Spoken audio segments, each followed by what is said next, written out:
The signal came from deep space on a Tuesday morning. It was weak and broken, but clear enough that every major civilization in the galaxy could hear it. The Zilani research ship called Bright Hope was dying somewhere in the Outer Rim, and 67. People were going to die with it if someone didn't help them soon. Commander Daiziska had been leading a scientific mission to study the remains of an ancient battlefield when everything went wrong.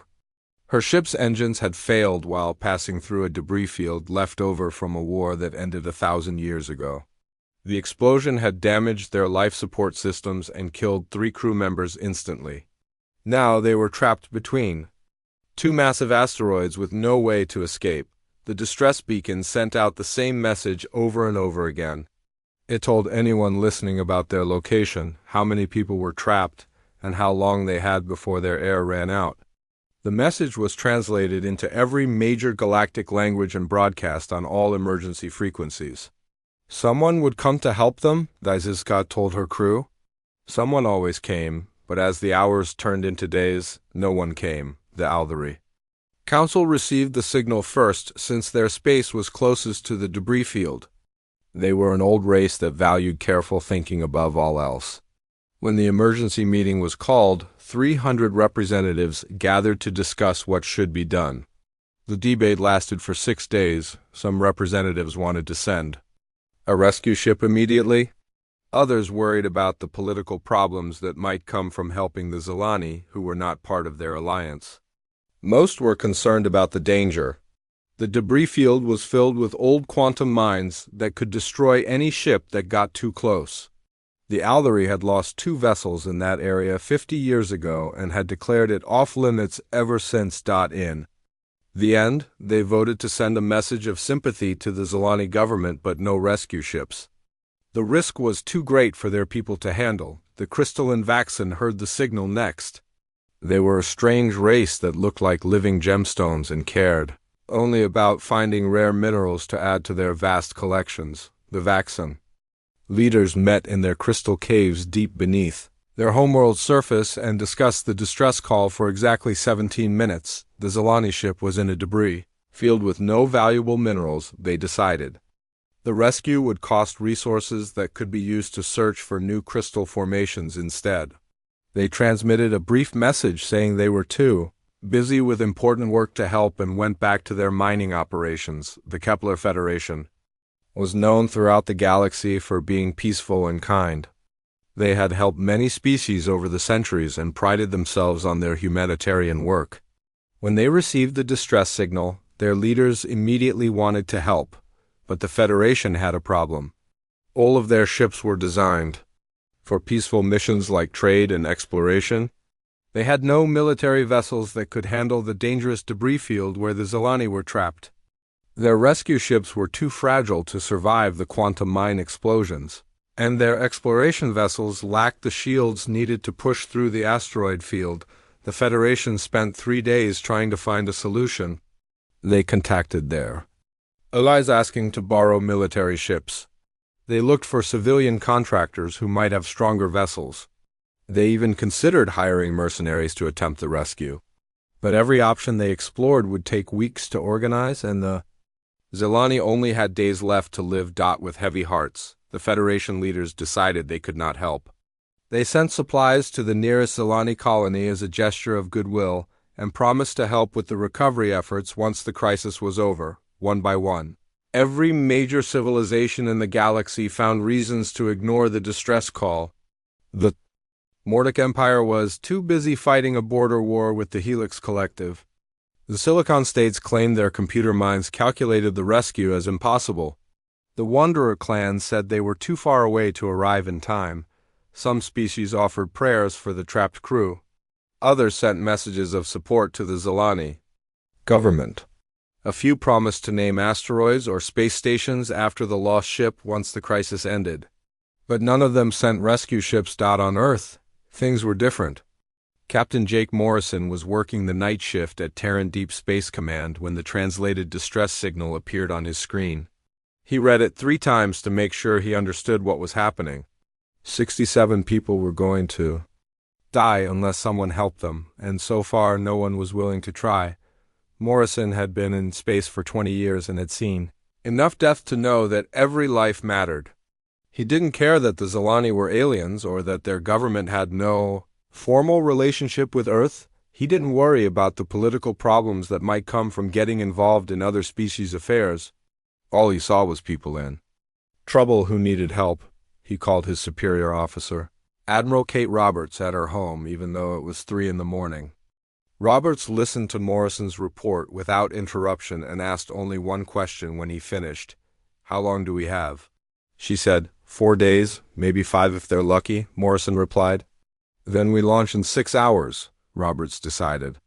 "Get the New Horizon ready for immediate departure and find me 200 volunteers who don't mind flying into hell to save some strangers."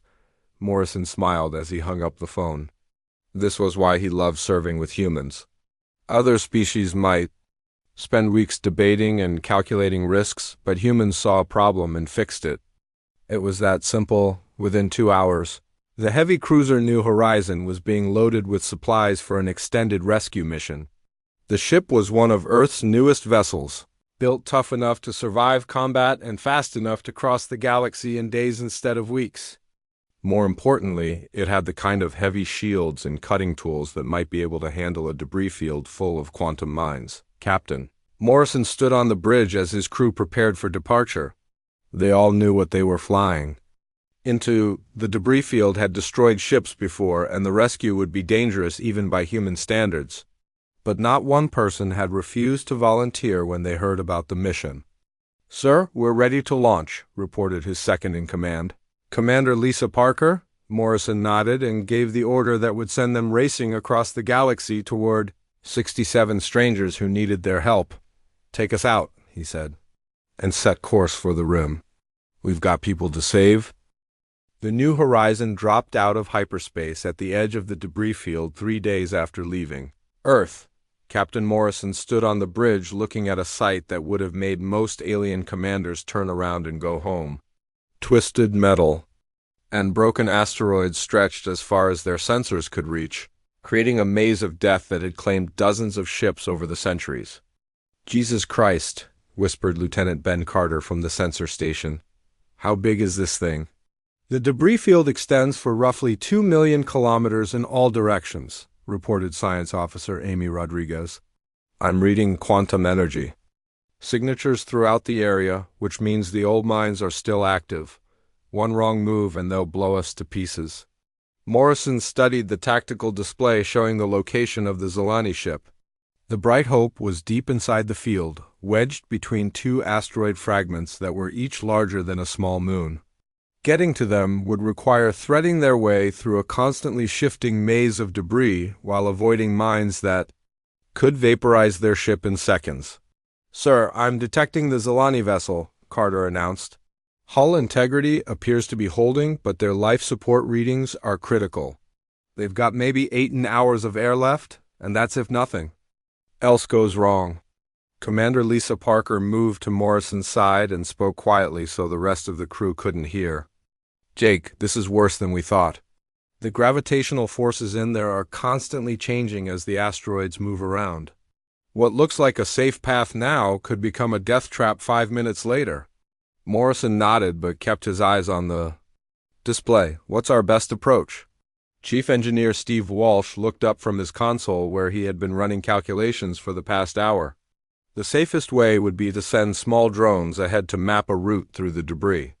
That would take at least 2 days, maybe 3.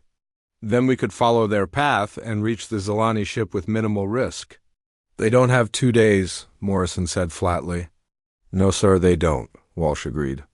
"The alternative is to go in fast and rely on our reflexes to keep us alive. Full power to the forward shields, maximum sensor sweep, and hope we can react quickly enough when things go wrong." Parker shook her head. "Jake, that's suicide.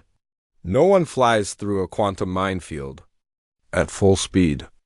The computer systems can't process the data fast enough to avoid every threat."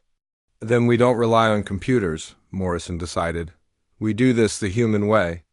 Every available crew member on sensor duty, constant communication between all stations, and trust our instincts to keep us alive." The plan would have horrified any alien commander.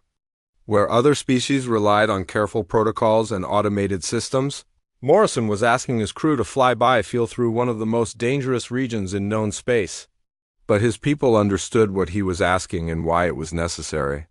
"All hands, this is the captain," Morrison announced over the ship's communication system.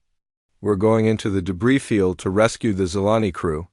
It's going to be rough and it's going to be dangerous, but these people are counting on us. Everyone not essential to ship operations should strap in tight. Everyone else stay sharp and watch each other's backs." The New Horizon began its approach to the debris field with shields at maximum power and every sensor array active. The massive human cruiser moved with surprising grace for such a large vessel, sliding between asteroids and avoiding debris clouds that would have shredded smaller ships. "Quantum mine directly ahead," called out Ensign Maria Lopez from the weapons station. "Distance 800 meters and closing." "I see it," replied Helmsman Pete Turner as he adjusted their course. "Coming around to starboard." The ship shuddered. As they passed close enough to the mine for its energy field to interact with their shields, warning alarms briefly sounded before the mine drifted past harmlessly. It was the first of many such encounters they would face. "2 more mines off. The port bow," reported Carter. "And I'm seeing gravitational fluctuations ahead. Looks like the asteroids are shifting position."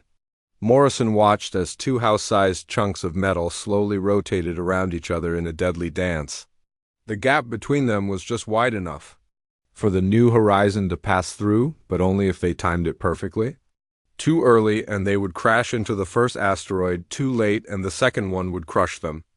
Now, Morrison ordered Turner push the engines to maximum thrust and sent the ship racing through the gap with meters to spare. The crew held their breath as twisted metal scraped against their shields, but the ship emerged intact on the other side. "Good flying," Morrison said, and Turner grinned despite the sweat running down his face. They continued deeper into the debris field, weaving between obstacles that grew more dangerous with each passing kilometer. The quantum mines were everywhere, hidden behind asteroids or floating freely in the void.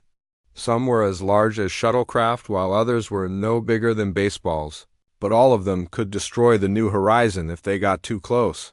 "Contact ahead," Carter announced. "I'm reading life signs from the Zilani ship."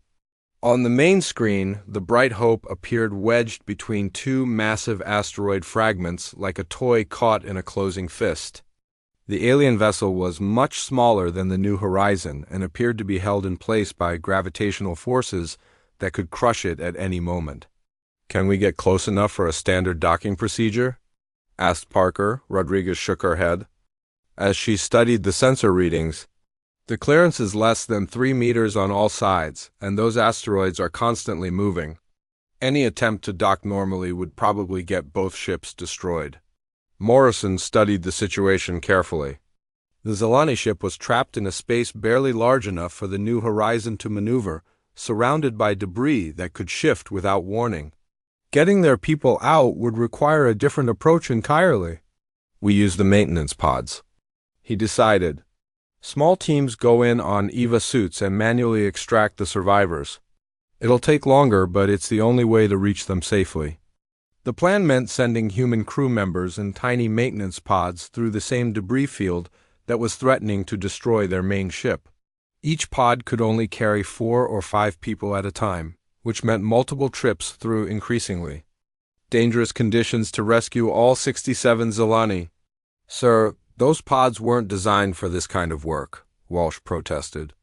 "They're meant for routine maintenance, not combat rescue operations." "Then we'll have to be extra careful," Morrison replied. "Prep the pods and get me volunteers for the first rescue team." Sergeant Maria Lopez checked her equipment one final time before climbing into the maintenance pod. The small vessel was barely large enough for 5 people and looked fragile compared to the massive debris surrounding the New Horizon. But it was fast and maneuverable, which meant it could navigate through spaces where the larger ship would never fit. "Remember, we go slow and steady," Lopez told her team through the communication system. "These pods can take a beating, but they're not miracle workers." If something doesn't feel right, we abort and try again. Her team consisted of 4 volunteers who had worked together for years. Corporal Danny Wright handled the pod's navigation systems, while Specialist Karen Mills managed life support and medical equipment. Private First Class Tony Garcia operated the rescue gear, and Lopez herself would pilot the pod through the debris. "Field, Pod 1 ready for launch," Lopez reported to the bridge. "Copy that, Pod 1, came Morrison's voice. "You're clear to launch. Be careful out there." The maintenance pod launched from the New Horizons cargo bay and immediately entered a world of twisted metal and floating debris. Lopez had flown similar missions before, but never in conditions like these. Chunks of destroyed ships drifted past their small vessel, while quantum mines pulsed with deadly energy in the distance. "Jesus, look at the size of that thing, right?" said as they passed an asteroid fragment that had once been part of a massive battle cruiser. The metal was scarred by weapon fire from a war that ended before any of them were born. "Stay focused," Lopez reminded him. "We've got people to save." The journey to the Zolani ship took 45 minutes of careful flying through obstacles that shifted without warning. Twice, they had to stop and wait while large pieces of debris rotated past their intended path. Once they nearly flew into a quantum mine that had been hidden behind a chunk of twisted metal. When they finally reached the Bright Hope, Lopez was amazed the alien ship had survived at all. The vessel was wedged so tightly between the asteroids that she could see stress, fractures running along its hull. Worse, the gravitational forces were slowly crushing the ship as the asteroids continued their deadly embrace. "How do we get inside?" Garcia asked as they circled the trapped vessel looking for an entry point. "Their main airlock is blocked by debris," Mills reported after scanning the ship, "but I'm reading a cargo hatch on the underside that might still be accessible." Lopez maneuvered the pod beneath the Zolani ship and found the cargo hatch partly crushed but still functional. She docked their pod as gently as possible, knowing that any sudden impact could destabilize the asteroids holding the alien vessel. "In place, pressurization complete," Mills announced. "We're ready to go aboard." The inside of the Zolani ship was unlike anything Lopez had ever seen. The corridors were taller and narrower than human ships, designed for beings who were more graceful than the stocky humans. Emergency lighting cast strange shadows on walls covered with symbols that looked like flowing water. "Hello," Lopez called out as they moved through the ship. "This is the human rescue team." "Can anyone hear us?" a weak voice answered from somewhere ahead of them. The words were in an alien language, but the tone was unmistakably hopeful. Following the sound, they found the first group of Zolani crew members huddled together in what appeared to be a storage compartment. The aliens were tall and thin with pale blue skin that seemed to glow faintly in the dim light. Their large eyes were filled with fear and exhaustion, but also with surprise as they saw the human rescue team. Most had never seen humans before and weren't sure what to make of the short, muscular beings who had come to save them. "It's okay," Mills said softly as she approached the nearest Zolani with her medical scanner. "We're here to help you." The aliens couldn't understand her words, but her gentle tone and careful movements spoke volumes. As Mills checked their condition, Lopez counted 7 Zolani in the compartment. All were weak from oxygen deprivation, but none appeared to be seriously injured. "Can you walk?" Garcia asked through his suit's translator. The device turned his English words into something the Zolani could understand. The alien who seemed to be their leader nodded slowly and spoke in response. The translator converted her words back to English for the humans to hear. "She says they can move but not very far," Garcia reported. "Their people are scattered throughout the ship in different safe areas." It took nearly an hour to carefully move the first group of Zolani to the maintenance pod. The aliens were much taller than humans and had to bend down to fit through the pod's small hatch, but they endured the discomfort without complaint.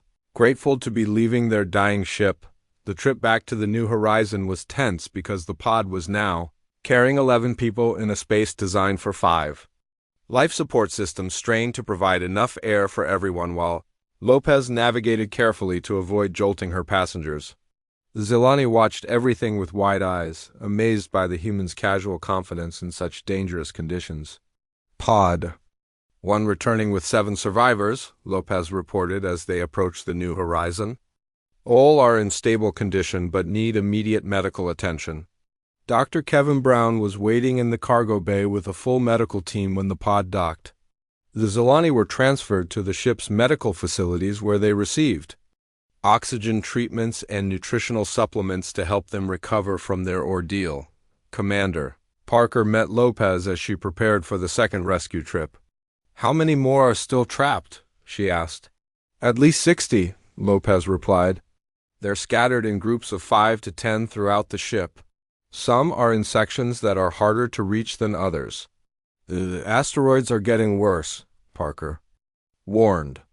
"Our sensors show the gravitational stresses increasing every hour. Eventually that ship is going to be crushed whether we're there or not." Lopez nodded grimly. She had seen the damage to the Zilani vessel and knew it couldn't survive much longer.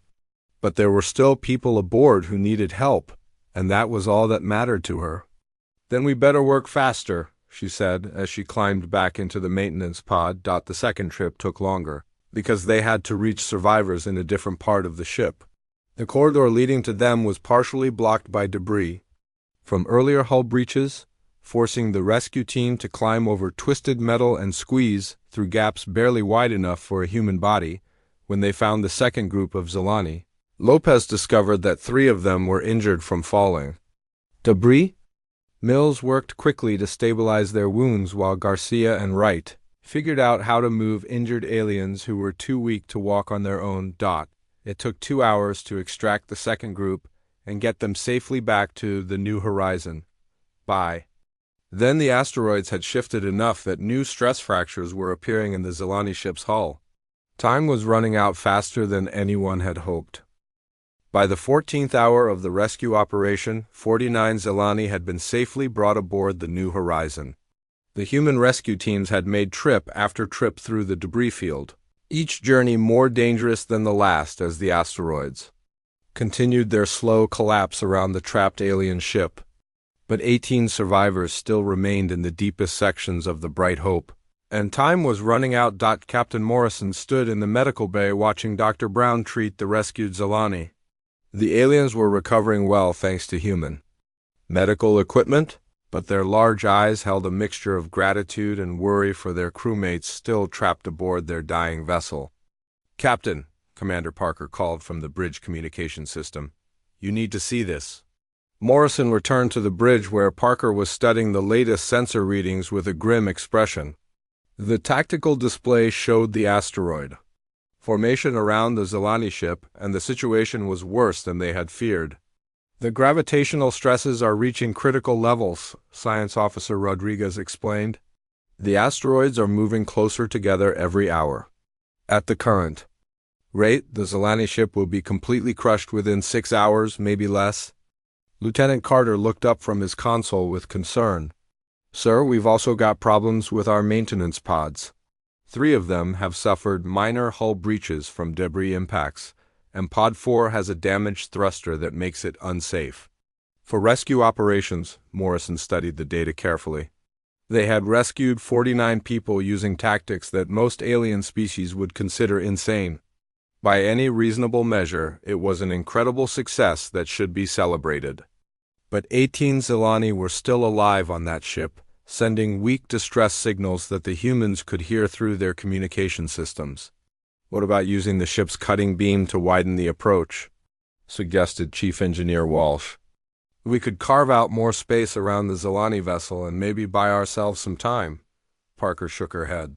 "Steve, that's incredibly dangerous. Using our main weapons in such close quarters could destabilize the entire debris field. One wrong move and we could cause a chain reaction that destroys everything in a 50-kilometer radius, including us," Rodriguez added quietly. Morrison walked to the forward viewport and stared at the trapped alien ship in the distance. He could almost feel the 18 Zilani still aboard, waiting for rescue that might never come. Every instinct told him to play it safe. to take the 49 survivors they had already saved and leave before the situation got worse, but Morrison had been in space long enough to know that every life mattered equally. The 49th person rescued was just as important as the first, and the 50th person would be just as important as all the others combined. That was what made humans different from the other species in the galaxy. We modify the plan, Morrison decided. Take the New Horizon deeper into the debris field and use the cutting beam to create a wider corridor. If we can get close enough, we can extract the remaining survivors directly through the ship's main airlock. The bridge crew exchanged worried glances. What Morrison was proposing went beyond dangerous into territory that could only be described as suicidal. The New Horizon was a massive ship designed for open space combat, not precision maneuvering in tight quarters. Using their cutting beam in the debris field was like performing surgery with a sledgehammer. "Jake, this is crazy even for us," Parker said. "That ship weighs 8 million tons and wasn't built for this kind of flying. If we get trapped in there, we'll be stuck just like the Zilani." "Then we better not get trapped," Morrison replied. With a grim smile, the next 2 hours were spent preparing for what the crew privately called their suicide run. Walsh and his engineering team modified the cutting beam's power settings to provide more precision at close range. The navigation team plotted a course through the tightest part of the debris field that would bring them within docking range of the Zilani ship. Meanwhile, the medical staff prepared for the worst-case scenario of treating both human and alien casualties. "All hands, this is the captain," Morrison announced over the ship's communication system. "We're going to attempt something that has never been tried before. We're taking the New Horizon deep into the debris field to rescue the remaining survivors. It's going to be rough, and there's a good chance we might not make it out. Anyone who wants to transfer to the escape pods can do so now with no questions asked." Morrison waited for 5 minutes, but no one left their posts. When he called for a crew report, every department confirmed they were ready for the mission. This was why he loved serving with humans, Morrison thought. When things got impossible, they didn't quit or look for safer alternatives. They found a way to win.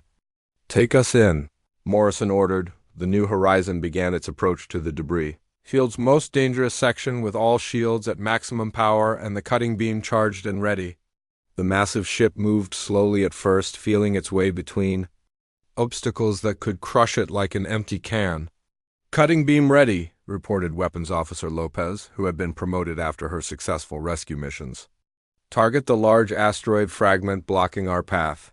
"Fire," Morrison commanded. The beam lanced out and sliced through the asteroid like a hot knife through butter.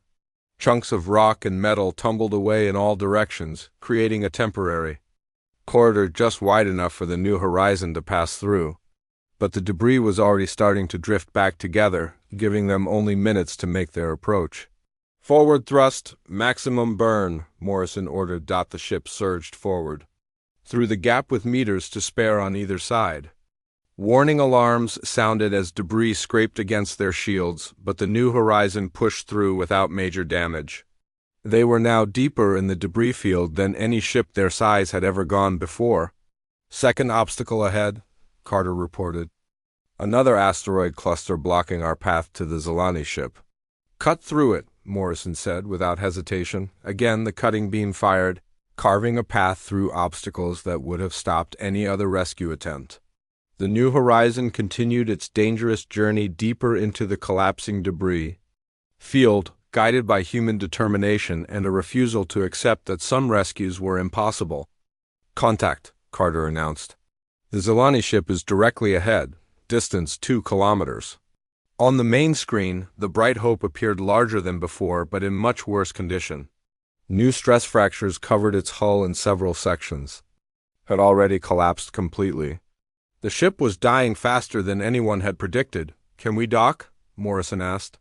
"Barely," Walsh replied after studying the sensor readings. "But we'll have to move fast. That ship won't survive much longer." The final docking attempt was the most dangerous thing Captain Morrison had ever ordered in 20 years of space service. The New Horizon moved carefully toward the dying Zelani ship, while chunks of debris rained against their shields and gravitational forces tried to pull them into the crushing embrace of the asteroids. Chief Engineer Walsh worked frantically at his console, making constant adjustments to keep their massive ship stable in the chaotic environment. Docking clamps engaged, reported Lieutenant Carter as the New Horizons airlock connected with the Bright Hope. Seal is holding, but I'm reading massive structural stress on both ships. Morrison knew they had minutes at most before the forces around them would tear both vessels apart. "Get those people off that ship now," he ordered. The rescue team that entered the Zelani vessel consisted of 12 humans led by Sergeant Lopez.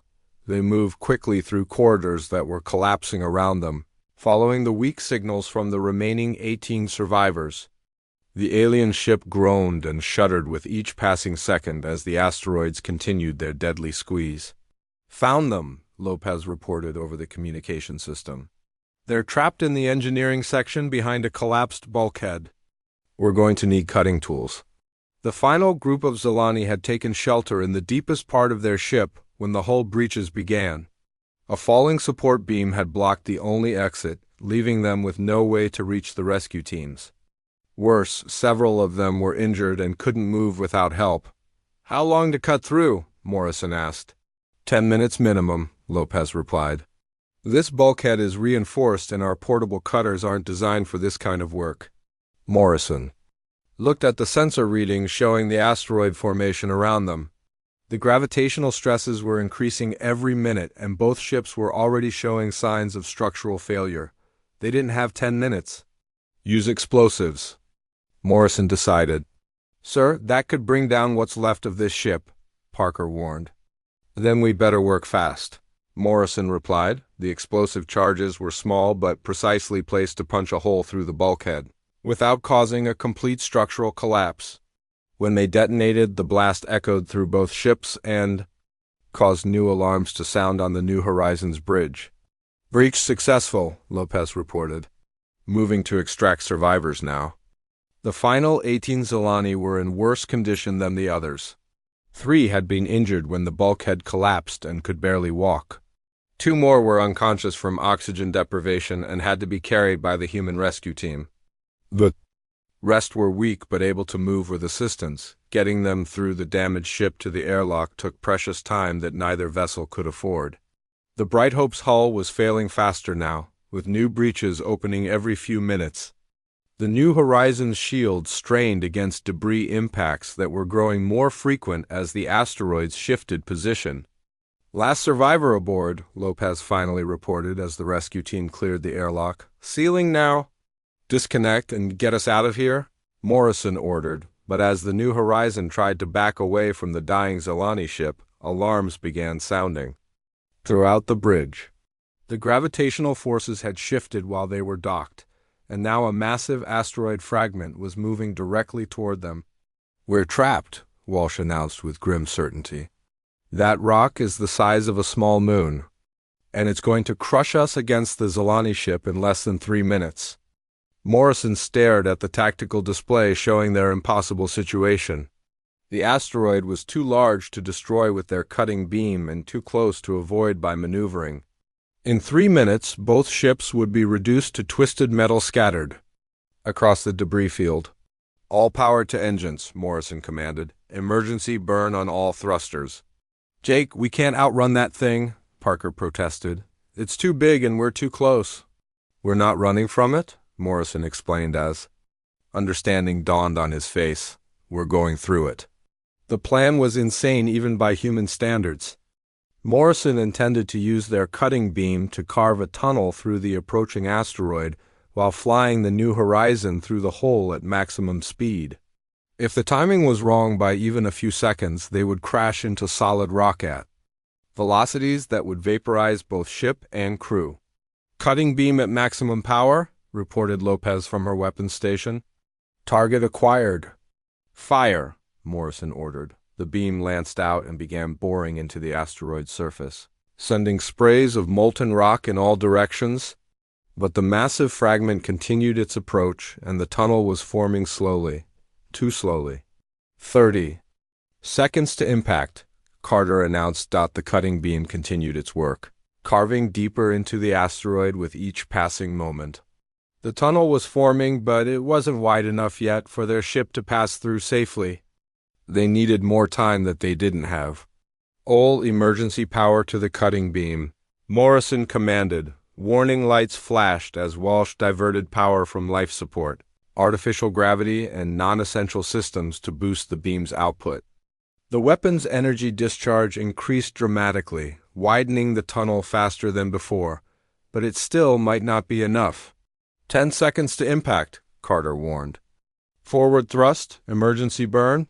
Morrison ordered. The New Horizon shot forward into the tunnel just as the asteroid reached their previous position. The ship raced through the narrow passage with centimeters to spare on all sides, while molten rock sprayed past their shields. For a moment it seemed like they might not make it, but then they burst through the other side into open space. Behind them, the asteroid completed its journey and crushed the empty Zilani ship into twisted metal. The debris field continued its deadly dance, but the New Horizon and all 67 survivors were finally safe. In the days that followed, news of the rescue spread throughout the galaxy. Most alien species were amazed that anyone had attempted such a dangerous mission, let alone succeeded. The Aldery Council spent weeks analyzing how the humans had accomplished what they considered impossible.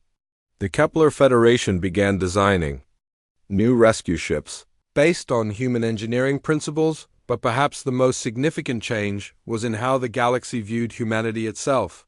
They were still considered dangerous Deathworlders who came from a planet that would kill most civilized beings. But now there was a new understanding of what that danger truly meant. Captain Morrison found himself in the ship's common area a week later, watching the rescued Zilani interact with his crew. The aliens had learned some basic English words and were trying to thank every human they met. Their captain, Vaisizka, approached Morrison with careful steps. "Your people didn't calculate the risks," she said through the translator. "You simply acted because we needed help. This is what makes you different from the rest of us." Morrison nodded thoughtfully. Throughout the galaxy, humans had earned a reputation for being unpredictable and violent.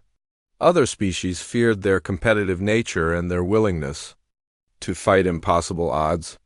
But maybe that wasn't the whole truth about what made humans dangerous. "We're not fearless," Morrison told her. "We just believe that every life matters.